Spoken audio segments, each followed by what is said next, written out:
Let's talk about price to book ratio. This is a valuation metric. It can be useful in some cases, as you will find out, and it can be misleading in other cases, as I will give an example of. So what is price to book ratio? Well, it's just a measurement of how much an investor is willing to pay for a company versus how much it's worth on paper. So that would be the balance sheet. And you can do an easy calculation on this. You can find it on the internet in most cases, but you will just take the market value of a share and divide it by the book value of a share. So all the assets in the balance sheet, yeah. And then when you do this calculation, you will get a number greater or smaller than 1. And if it's greater than 1, it means that the market value of the company is greater than that of the company on paper. And this can be useful in some cases to locate asset plays, specifically when we're taking a look at certain property companies or when we're taking a look at certain holding companies that are trading at what I would believe to be, a mispricing in the market. So it can be very useful in trying to find those types of asset plays.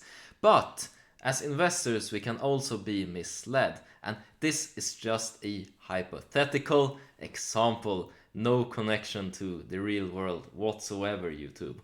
So let's say that Blackstone owns a lot of properties in a neighborhood. In fact, they own almost all of the properties, and they're selling for $500,000 a property.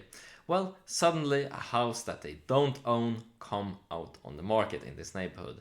And well, Blackstone decides to bid high on this just to close the deal fast, and they pay $600,000 for this property that's similar to all of the other properties in the area that they already own. Well, guess what? Now, on paper, all of those properties are worth $600,000 because a recent purchase of a property in that area was valued at this. So on paper, this is the value, even though this could be very hard to actually realize into liquid assets.